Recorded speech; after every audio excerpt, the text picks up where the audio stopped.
یعنی مولانا سید ابو العالی مودودی رحمۃ اللہ علیہ کی زیارت میں نے تیسری جماعت میں کی تھی۔ ظاہری صاحب مولانا گلزار صاحب کے بیٹے ہیں، تو مولانا نے فوراً کہا کہ یوں کہیں نا کہ یہ گلے گلزار ہیں۔ پیپلز پارٹی کا اگر کوئی مقابلہ ہے تو وہ جماعت اسلامی ہے۔ اچھا ڈاکٹر صاحب، آپ بھی الیکشن میں حصہ لے رہے ہیں؟ نہیں، میں خود نہیں لے رہا۔ اچھا، میں لاہور سے ایم پی اے بھی رہا ہوں، ایم این اے بھی رہا ہوں۔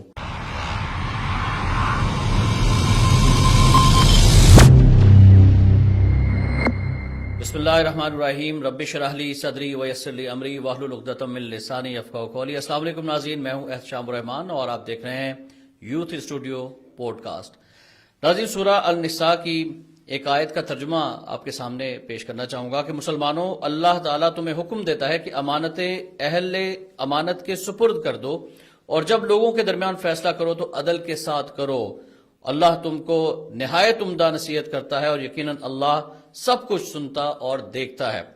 پھر سورہ حج کی آیت کا ترجمہ ہے کہ یہ وہ لوگ ہیں جنہیں اگر ہم زمین میں اقتدار بخشیں تو وہ نماز قائم کریں گے، زکوٰۃ دیں گے، معروف کا حکم دیں گے اور منکر سے منع کریں گے، اور تمام معاملات کا انجام کار اللہ کے ہی ہاتھ میں ہے۔ ناظرین، ایسی ہی ایک شخصیت جو ملک کے اندر اسلامی نظام کے لیے جد و جہد کر رہی ہے، جو ملک میں اللہ کی زمین پر اللہ کا نظام نافذ کرنا چاہتے ہیں۔ 1950 میں وہ پیدا ہوتے ہیں سرگودا میں۔ ان کے والد محترم مولانا گلزار احمد مظاہری صاحب ملک کے مایہ ناز خطیب، مجلس شورا جماعت اسلامی کے رکن، جمعیت اتحاد علماء پاکستان کے مرکزی صدر رہتے ہیں، علماء اکیڈمی پاکستان میں قائم کرتے ہیں، اور پھر بچپن سے ہی ان کو دینی ماحول ملا اور انہوں نے تعلیم کے اندر اپنا نہ صرف نام بنایا بلکہ دینی تعلیم کے اندر جو ہے وہ اپنا لوہا منوایا ہے، اور پی ایچ ڈی کی ڈگری انہوں نے حاصل کی۔ پھر 1975 میں پنجاب یونیورسٹی سے انہوں نے LLB بھی کیا، 1976 میں علوم اسلامیہ میں پہلے MA کیا، اور پھر جامعہ پنجاب سے جو PhD کی وہ سید ابو العالی مودودی رحمۃ اللہ علیہ کی جو سیاسی زندگی ہے جو اس کے اوپر انہوں نے مقالہ لکھا اور انہیں PhD کی ڈگری سے نوازا گیا۔ پھر وہ 1990 سے 93 تک رکن پنجاب اسمبلی بھی رہتے ہیں، اور 2002 سے 2007 تک قومی اسمبلی کے رکن بھی رہتے ہیں۔ اور پاکستان کے اندر جو تحریک چلی ہے، بہت ساری تحریک ناظرین چلی، جس میں تحریک ختم نبوت، تحریک نظام مصطفیٰ، اس کے علاوہ تحریک تحفظ ناموس رسالت ہو، یا ایوب صاحب اور بھٹو کی آمریتوں کے خلاف تحریک ہوں، ان میں وہ پیش رہے۔ پھر 2002 میں مجلس عمل میں شمولیت بھی اختیار کی، 5 سفر نامے لکھ چکے ہیں، دیگر بہت ساری کتابیں انہوں نے تصنیف کی ہیں۔ یقیناً آپ پہچان گئے ہوں گے کہ میں جس عظیم شخصیت کا ذکر کر رہا ہوں، جو ملک کے اندر اللہ کی زمین پر اللہ کا نظام لانا چاہتے ہیں، جد و جہد کر رہے ہیں، وہ نائب امیر جماعت اسلامی پاکستان ڈاکٹر فرید احمد پراچا صاحب ہیں۔ ڈاکٹر صاحب السلام علیکم۔ جی وعلیکم السلام۔ کیسے مزاج ہیں؟ الحمدللہ، خیریت سے ہیں؟ اللہ کا کرم۔ کچھ ہمیں اپنے بچپن کے حوالے سے بھی بتا دیجیے، کچھ تعارف تو میں نے آپ کا کرا دیا، لیکن بچپن کیسا گزرا؟ الحمدللہ بڑا اچھا جی، اللہ کا شکر ہے۔ ایک دینی گھرانے میں آنکھ کھولی تھی، تربیتی نظام گھر کے اندر سے ہی ملا، پھر جماعت اسلامی کے ماحول میں ہی ساری اٹھان ہوئی، پرائمری سے لے کے، یعنی مولانا سید ابو العالی مودودی رحمۃ اللہ علیہ کی زیارت میں نے تیسری جماعت میں کی تھی، تو اسی سے آپ اندازہ لگا لیں کہ پھر آگے جتنا بھی عرصہ رہا، بچپن کا بھی، پھر اس سے اگلا تعلیمی دور بھی، وہ سارا ایک ہی ماحول کے اندر رہا، دینی ماحول، تحریکی ماحول، جمعیت کا ماحول، سیاسی ماحول، اسی کے اندر ہی آگے چلے۔ ڈاکٹر صاحب، کتنے بھائی، کتنے مطلب فیملی کے والے سے اگر ہم بات کریں، اور پھر والد صاحب نے کس طرح سے آپ کی تربیت کی، اور آپ بہن بھائیوں میں کون سے نمبر پر تھے؟ ہم 3 بھائی ہیں اور 2 بہنیں ہیں۔ میں دوسرے نمبر پر ہوں۔ بڑے ڈاکٹر حسین احمد پراچا کالم نگار بھی ہیں، اور تعلیمی زندگی کے اندر بھی ان کا ایک نام ہے۔ پھر اس کے بعد میرے بعد سعید ہم چھوٹا بھائی ہیں، بہن ایک زاہدہ، پھر ایک دوسری بہن عابدہ۔ تو الحمدللہ یعنی ہم سارے والد صاحب کی اس تربیت کی وجہ سے سارے ہی مقرر ہیں، اور یعنی خواتین بھی جو ہیں وہ بھی ہمارے ہاں درس قرآن دیتی ہیں یا خطیب ہیں. ماشاء پھر آگے بچوں کے بچے وہ بھی الحمدللہ اسی لائن پہ. ماشاء اللہ. سرگودا سے لاہور کیسے آنا ہوا؟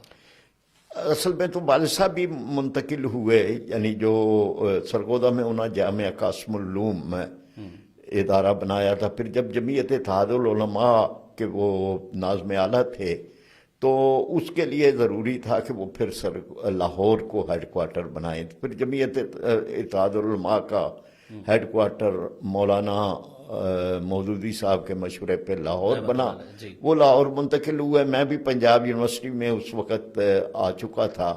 تو پھر اس کے بعد فیملی ہی ساری جو ہے وہ ہم یہ لاہور منتقل ہوئی. یہ 72 کی بات ہے. اچھا. تو نصف صدی تو ہو گئی ہے اس پر بھی. بالکل صحیح. اور اس وقت آپ کی عمر ماشاءاللہ 76 برس ہے تقریباً. جی ہاں. مولانا صاحب کو آپ نے انتہائی قریب سے دیکھا، کیسی شخصیت، یقیناً کروڑوں ان کے فالوورز ہیں، لیکن آپ کی ان سے جب پہلی ملاقات ہوئی مولانا صاحب سے تو کیا اثرات تھے، دل کے اوپر کیا یہ کیفیت طاری ہوئی؟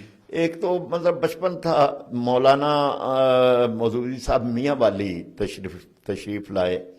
والد صاحب ہمارے وہاں امیر جماعت تھے. اچھا. تو ریلوے اسٹیشن پر مولانا کا استقبال ہوا اور یہ ماڑی انڈس سے گاڑی آتی تھی اور جب ریلوے اسٹیشن پہ لوگ قطار بنا کے کھڑے تھے اور اس طرح سے ہی چلتے چلتے ہر ایک سے مولانا مل رہے تھے. تو میں بھی ایک بچہ کھڑا تھا بیچ میں. جی. تو تعارف کرانے والوں نے کہا مولانا یہ مظاہری صاحب مولانا گلزار صاحب کے بیٹے ہیں. ماشاءاللہ. تو مولانا نے فوراً کہا کہ یوں کہیں نا کہ یہ گلے گلزار ہیں. ماشاءاللہ. تو یہ مولانا کا چہرہ نورانی، ان کی گفتگو کا انداز، بشاشت، نورانیت، بہت ساری چیزیں تھیں جو پہلی ملاقات کے اندر ایک بڑا اچھا اثر ہوا. پھر اس کے بعد تو بے شمار ہی ہوئی ملاقاتیں. ایک خاص بات یہ تھی کہ ہم پڑوس میں تھے. یعنی 5 ذیلدار پارک میں ان کی تھی رہائش اور 11 ذیلدار پارک میں ہماری تھی. تو نمازیں مطلب میں وہیں ادا کرتا تھا. مولانا کے برآمدے کے اندر ہی جماعت ہوتی تھی. تو جب مرکز منصورہ چلا آیا تو اس کے بعد پھر کوئی 2 سال تقریباً جماعت کرانے کی بھی سعادت یا ذمہ داری یا بوجھ، یعنی ایک لحاظ سے کہ پیچھے مولانا کھڑے ہوں اور آپ کر رہے ہوں تو بڑی بہت. تو الحمدللہ یعنی مولانا کو بہت قریب سے دیکھنے کا اور ان کی شفقت کو خاص نصیحت جو مولانا نے اپنی زندگی میں آپ کو کی ہو؟ مولانا نے ایک مرتبہ جب یہ بادشاہی مسجد کا ایک واقعہ ہوا تھا ختم نبوت تحریک کے دوران، بادشاہی مسجد بہت بڑا مسلمانوں کا اہل ایمان کا مجمع تھا. وہاں مولانا کا بھی خطاب تھا، آپ کا خطاب جاری تھا. تو ایک اور عالم دین ان کے ماننے والوں نے ان کو باہر کھڑا رکھا اور جس وقت مولانا کی تقریر شروع ہوئی تو مجمع چیرتے ہوئے وہ ان کو لے کے آئے اور نعرے لگاتے ہوئے. حالانکہ ختم نبوت کا موضوع تھا، اس پہ کوئی سیاسی پوائنٹ سکورنگ نہیں تھی. اس سے ایک بڑا اشتعال پیدا ہو گیا اور ہمارے ہاں بھی کچھ نوجوان یہی چاہتے تھے کہ اب ان کی تقریر شروع ہو وہ جو ہے تو ہم بھی اسی طرح کا کریں. لیکن بہرحال وہ ہم نے کنٹرول کر لیا. لیکن مولانا نے اس بارے میں مولانا کو تقریر چھوڑ کے آنا پڑی. مولانا نے اس سلسلے میں پھر بلایا جتنے بھی جمعیت سے متعلق، اور اس وقت آپ جمعیت میں تھے. ہاں. اور مولانا نے کہا جی کہ یہ واقعات تو ہوتے ہیں لیکن اصل چیز جس سے مجھے صدمہ ہوا وہ ڈسپلن ہے کہ ہم تو آپ کو نظم سکھاتے ہیں، تنظیم سکھاتے ہیں، صبر سکھاتے ہیں. ہم تو آپ کو یہ سمجھاتے ہیں کہ آپ غیر جذباتی ہو کے تو فیصلے کریں، لیکن جس طرح سے آپ لوگ بھی پھر بدلے کے اندر تیار ہو گئے تو یہ ٹھیک نہیں تھے. تو یہ مولانا کے کردار کا بھی خاص پہلو تھا.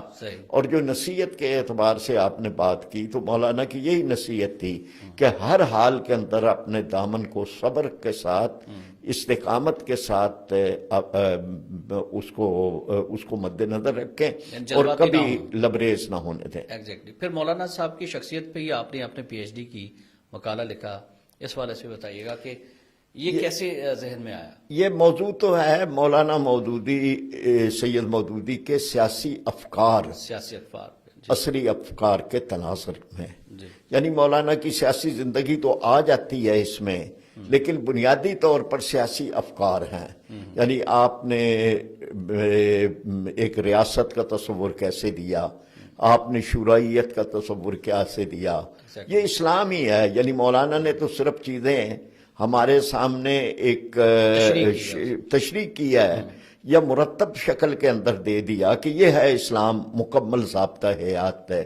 تو اس سلسلے میں جو کچھ میں نے کام کیا وہ اس بارے میں ہی تھا کہ مولانا اور پھر ڈیموکریسی کا تصور، پھر جو جدید دور کے، پھر قدیم ادوار کے اندر جتنے بھی مسلم مفکرین تھے ان کے افکار اور مولانا مودودی کا، تو یہ موضوع تھا پی ایچ ڈی۔ مولانا کی جو سیاسی افکار ہیں، ابھی انتخابات کی آمد ہے اور آپ ماشاءاللہ منشور کمیٹی کے بھی رکن بھی ہیں، صدر بھی ہیں ماشاءاللہ۔ اس کے علاوہ جو انتخابی کمیٹی ہے اس کو بھی آپ لیڈ کر رہے ہیں، تو بتائیے گا کہ مولانا کا جو ویژن تھا جو پولیٹکس کے حوالے سے، جماعت اسلامی ان انتخابات میں اس کو کس طرح سے لے کر چل رہی ہے؟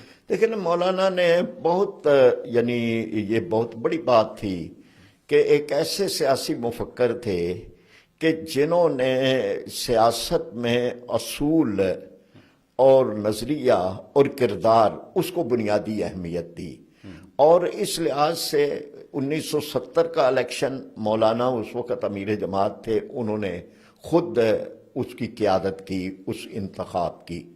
جماعت اسلامی بھرپور طریقے سے اس نے حصہ لیا، مولانا نے دورے کیے، مغربی پاکستان بھی، مشرقی پاکستان بھی، اور اس لحاظ سے ایک بہت امید افزا صورتحال پیدا ہو گئی، اور یوں لگتا تھا کہ جیسے پیپلز پارٹی کا اگر کوئی مقابلہ ہے تو وہ جماعت اسلامی ہے۔ تو یہ بہت بڑی بات تھی کہ جماعت اسلامی ایک اس درجے پہ آ گئی۔ بعض یعنی انٹیلیجنس کے ڈائریکٹرز وغیرہ کے یہ انٹرویو آئے بھی ہیں بعد میں کہ چونکہ ایک یوں لگ رہا تھا کہ جیسے جماعت اسلامی برسر اقتدار آ جائے گی، اس لیے خطرے کی گھنٹیاں کئی جگہ بج گئیں، اور اس کے لحاظ سے یہ عمدن کوشش کی گئی کہ جماعت اسلامی کو اس طرح سے کامیابیاں نہ لینے دی جائیں۔ لیکن جیسے آپ نے کہا کہ مولانا کی سیاسی جدوجہد تو وہ بڑی ہے، جیلوں میں رہے اور سزائے موت تک ان کو سنائی گئی، اور جو کچھ ان کا کردار 1963 میں جلسہ عام، اجتماع عام تھا، اور میں اس میں بھی شامل تھا، یہ 8ویں جماعت میں، 8ویں نہیں بلکہ 6ٹھی جماعت یا 7ویں میں تھا، تو اس وقت جو تھا یہ بہت بڑا کردار تھا کہ سامنے گولیاں چل رہی ہیں اور لوگ بھیجے گئے ہیں بدماش، اور اس کے بعد سٹیج پہ کھڑے لوگ کہتے ہیں مولانا آپ بیٹھ جائیں، آپ نشانہ ہیں۔ تو مولانا کہتے ہیں کہ اگر آج میں بیٹھ گیا تو کھڑا کون رہے گا؟ یہ ان کا تاریخی جملہ، یہ بڑی تاریخی بات تھی، اور پھر واقعہ یعنی مجمع ذرا سا ڈسٹرب نہیں ہوا۔ ان کا تو خیال تھا کہ بھگدڑ مچ جائے گی، لوگ دوڑنا شروع ہو جائیں گے، مجمع بکھر جائے گا، لیکن الحمدللہ یعنی ایک بڑے کامل ڈسپلن کا مظاہرہ ہوا۔ حل صرف جماعت اسلامی، یہ سلوگن آپ نے دیا؟ اس لیے مل کے دیا، یعنی ہم سارے مل کے ہی بیٹھے، اور کیا ہو سکتا ہے، تو اسلامی پاکستان، خوشحال پاکستان، ایک یہ کہ حل صرف جماعت اسلامی۔ اس کے پیچھے سوچ کیا تھی؟ اس کے پیچھے سوچ یہ ہے کہ لوگ سب کچھ کر چکے ہیں تجربے، یعنی کوئی چیز حل نہیں ہوئی، قرضے بڑھ گئے، غربتیں بڑھ گئی، افلاس بڑھ گیا، کرپشن بڑھ گئی، بدامنی بڑھ گئی، یعنی لوگوں کو یہ احساس دلانا ہے کہ آپ نے کتنا اور تجربہ کرنا ہے۔ 3 دفعہ تو آپ موقع دے چکے ہیں پارٹیوں کو، آپ نے اس ملک کے اندر یعنی بیوروکریسی کو بھی موقع ملا، ملٹری کو بھی موقع ملا، پھر اس کے بعد یہ کہ نئی پارٹی، پرانی پارٹی، یعنی کوئی تجربہ رہ نہیں گیا سوائے جماعت اسلامی کے۔ تو ہم یہ کہتے ہیں کہ بھئی حل آپ کے مسائل کا صرف جماعت اسلامی کے پاس، صحیح۔ اور جماعت اسلامی جب کہتی ہے کہ حل جماعت اسلامی، تو اس کا مطلب یہ ہے کہ الاسلام هو الحل، اسلام ہی اصل میں حل ہے، اسلامی نظام کے نفاذ کے لیے بالکل اسی میں ہی ہر مسئلے کا حل ہے۔ جب خالق کا دیا ہوا نظام ہے بے شک تو مخلوق کے لیے اس سے بہتر اور کیا چیز ہو سکتی ہے؟ پہلی مرتبہ ترازو کے انتخابی نشان پر جماعت اسلامی پاکستان میں اپنے جو کینڈیڈیٹس ہیں ان کو اتار چکی ہے، کچھ بتائیے گا۔ آپ ماشاءاللہ انتخابی کمیٹی کے بھی سربراہ ہیں، کتنے امیدوار ہیں قومی اسمبلی کے، کتنے صوبائی اسمبلی پر آپ نے میدان میں اتارے ہیں، اور اس کے لیے طریقہ کار کیا اڈاپٹ کیا گیا کہ ہمارے یہ امیدوار ہونے چاہیے؟ اچھا، یہ نشان ہمارے پاس 1970 میں بھی تھا، ترازو۔ یعنی یہ ترازو کا ہی نشان 1970 میں بھی ہم نے اسی نشان پہ لڑا تھا، پھر 2013 کا الیکشن بھی ہم نے لڑا، اور پھر اب 2018 کا۔ تو یہ نشان جو ہے یہ جماعت اسلامی کا نشان ہے، اور یہ جماعت اسلامی کا نشان خود عدل کا نشان ہے، یعنی ہماری عدالتوں کے اوپر بھی یہی نشان جو ہے وہ لگا ہوا ہوتا ہے۔ اچھا، قطع کلام کی عبادت، کچھ ہمارے یقیناً دوست جاننا چاہیں گے کہ ترازو کا ہی انتخابی نشان کیوں سلیکٹ کیا گیا تھا، اور یہ کس نے سلیکٹ کیا تھا؟ قاضی حسین احمد صاحب نے، سید منور حسن صاحب نے، سراج الحق صاحب نے، یا آپ نے؟ مولانا مودودی رحمۃ اللہ علیہ نے یہ نشان جو ہے یہ مولانا نے پسند کیا تھا، ماشاءاللہ۔ یعنی یہ جب نشانات کی فہرست سامنے آئی کہ یہ نشانات ہو سکتے ہیں، تو بالکل مولانا نے فوری طور پر کہا کہ ہم تو پھر ترازو کے اوپر لڑیں گے، اس لیے کہ جماعت اسلامی اسی نظام کو لانا چاہتی ہے، اور میزان کا لفظ قرآن پاک کے اندر بھی ہے، اور قرآن تو یہ اس نظام کو لانا چاہتی ہے۔ تو اس لحاظ سے ہم یعنی جو سامنے لے کے آ رہے ہیں کہ ترازو کے نشان کے اوپر لڑیں۔ آپ نے پوچھا کہ کتنے کینڈیڈیٹ ہیں؟ جی جی، پاکستان کی کل قومی اسمبلی کی سیٹیں 266 ہیں، ہم 239 سیٹوں پر الیکشن میں حصہ لے رہے ہیں، آلموسٹ اباؤٹ 85%، 85% سے بھی کچھ زیادہ۔ کچھ زیادہ۔ اچھا، اور اسی طرح سے ہم صوبائی اسمبلیوں کی تمام صوبوں کی 593 سیٹیں ہیں، ہم 531 سیٹوں پر انتخاب میں حصہ لے رہے ہیں، اور یہ میکسیمم حصہ ہے۔ کوئی جماعت اور بھی یعنی جو بڑی جماعتیں شمار ہوتی ہیں وہ بھی اتنا حصہ نہیں لے رہی جتنا ہم لے رہے ہیں۔ اور میرے خیال میں جتنی جماعت کی ہسٹری ہے، اگر پریویس الیکشنز کو دیکھا جائے تو اس سے بھی ایک اپنے ریکارڈ بریک اپنا ہی کر دیا ہے، اس حوالے سے بھی ہم نے جب یہ فیصلہ کیا نا 2018 میں ہماری شورا نے کہ ہم اپنے جھنڈے، اپنے نشان، اپنی قیادت، اپنے منشور پر انتخاب میں حصہ لیں گے، تو اس کا لازمی تقاضا یہ تھا کہ جب ہم نے اتحاد نہیں کرنا تو پھر ہم ہر سیٹ پہ کھڑے ہوں، ہم دیکھیں کہ جی ہمیں لوگ کس حد تک کرتے ہیں ہمارے اوپر اعتماد، خاص طور پر جب کہ ہم متناسب نمائندگی کا مطالبہ کرتے ہیں، اور متناسب نمائندگی کا مطلب یہ ہے کہ کسی بھی پارٹی کی پورے ملک کے اندر کتنی ووٹنگ سٹرینتھ ہے، تو اس کے لیے بھی پھر یہ ضروری تھا کہ ہم ہر سیٹ کے اوپر کھڑا کریں۔ تو اب ہم نے ہر سیٹ پہ تقریباً ہر سیٹ پہ کھڑا کیا ہے، اور اس کے علاوہ یہ کہ ہم یہ کوشش کر رہے ہیں کہ ہمارے لوگ فیلڈ میں ہیں، منشور سب سے پہلے ہمارا آیا ہے، ہم نے کینڈیڈیٹ سب سے پہلے دیے ہیں، ہم نے اپنے کینڈیڈیٹس کا اعلان سب سے پہلے کیا ہے، ہمارے اندر کوئی ٹکٹوں کا جھگڑا نہیں، ہر پارٹی کے اندر ہے، 3 4 لوگوں نے اپلائی کیا ہوا تھا، تو ہمارے ہاں تو اچھا آپ نے ایک طریقہ بھی پوچھا تھا، تو طریقہ بھی ہمارا یہ ہے کہ ہم نچلی سطح سے رائے لینا شروع کرتے ہیں، ہمارا کارکن رائے دیتا ہے، ہمارے رکن رائے دیتے ہیں، پھر ہماری اس مقام کی شورا جو ہے وہ فہرست بناتی ہے، پھر اس کے بعد اس کو پھر صوبائی شورا تک اور پارلیمانی بورڈ صوبائی، پھر صوبائی پارلیمانی بورڈ سے مرکزی پارلیمانی بورڈ تک آتا ہے، وہ حتیٰ فیصلہ کرتا ہے، وہاں سے اپروول ہوتی ہے، اور وہاں سے اپروول ہوتی ہے۔ اور اس میں مد نظر یہ ہے کہ 62-63 جو آئین پاکستان میں ہے اس پر پورا اترنے والے ہوں، اور وہ فرد جو ہے اس میں صلاحیت بھی ہو، صالحیت بھی ہو، دونوں چیزیں جو ہیں وہ اس میں موجود ہوں۔ اچھا ڈاکٹر صاحب، آپ بھی الیکشن میں حصہ لے رہے ہیں؟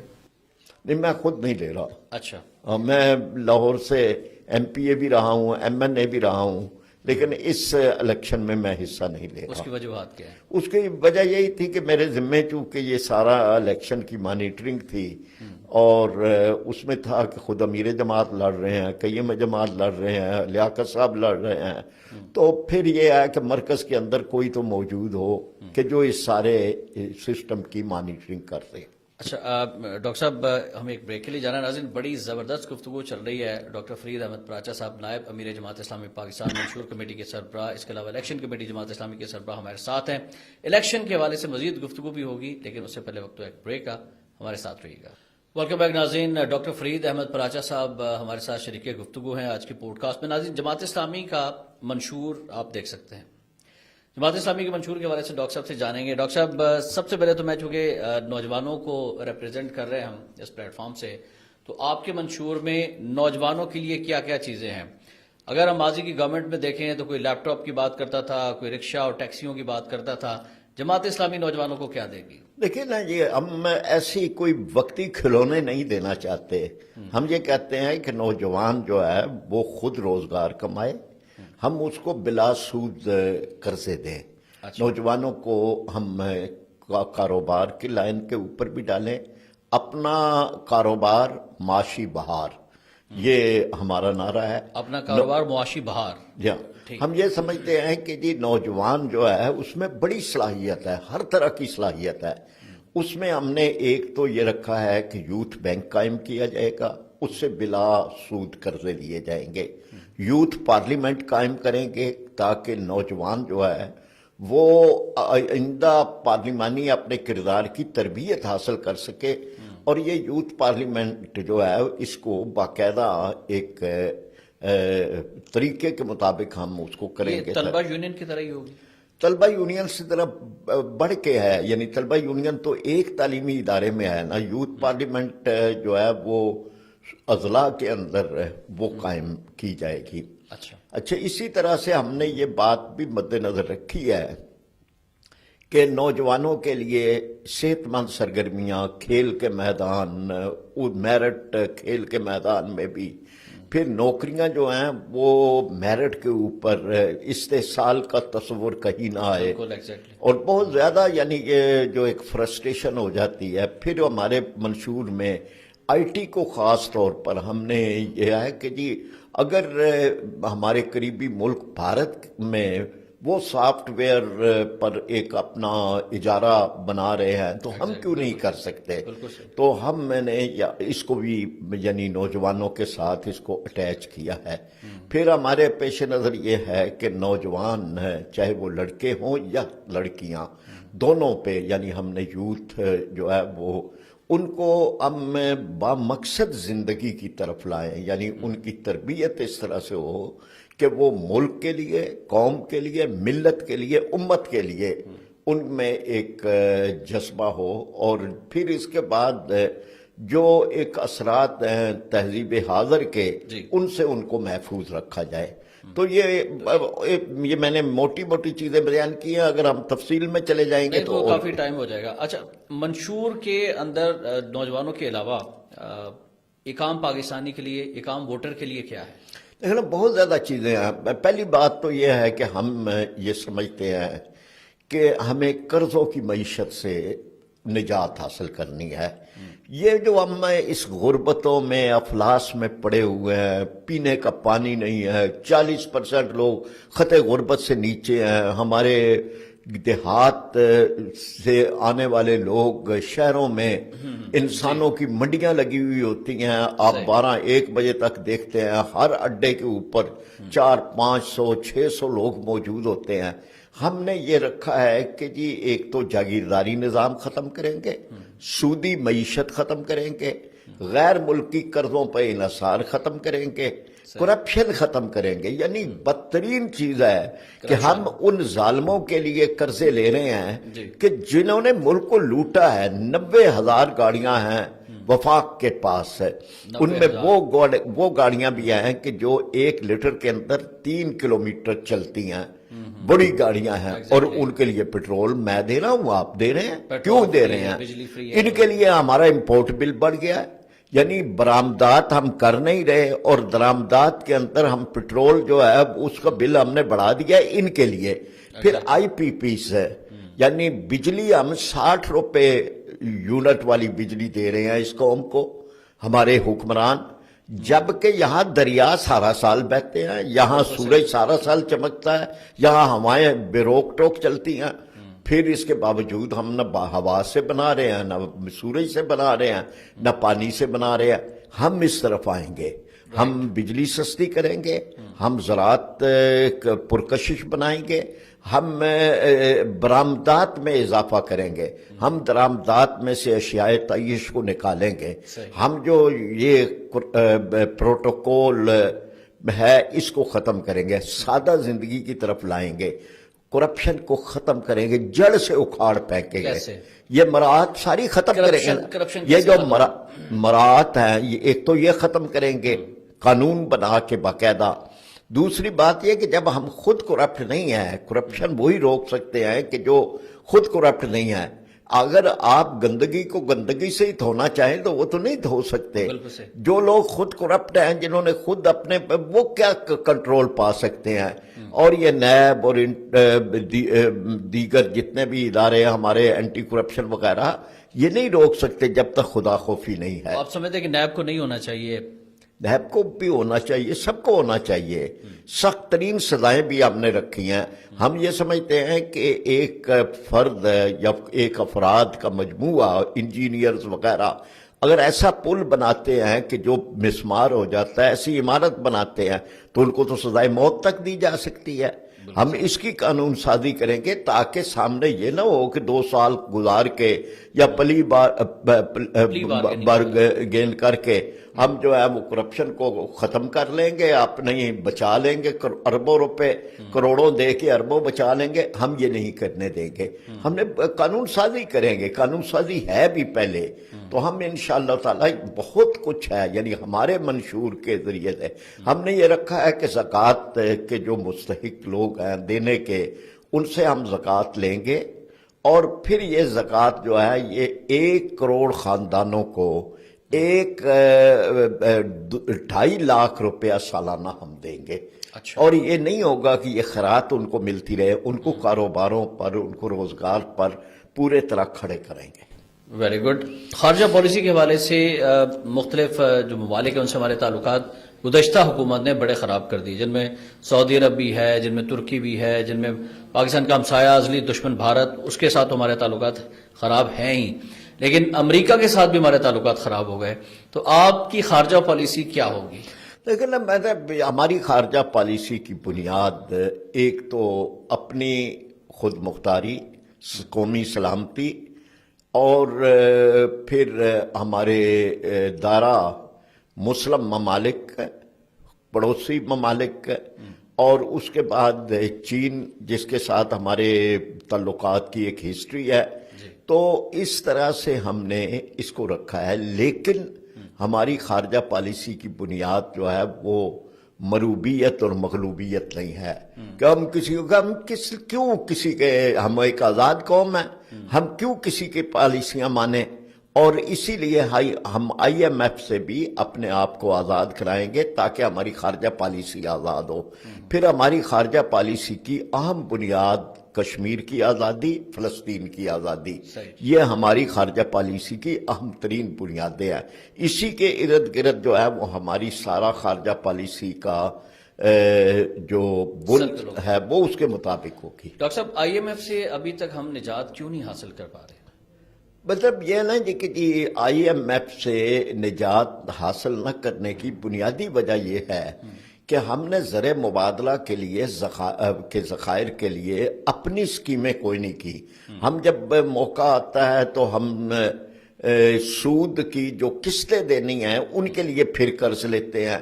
تو ہم یہ سمجھتے ہیں کہ اگر ہم اپنی برآمدات پہ توجہ دیتے ہیں، ہم نے ایک یہ بھی سکیم رکھی اپنے منشور میں کہ سرکاری کمرشل اراضی، آپ دیکھیں سرگودا میں، فیصل آباد میں، لاہور میں،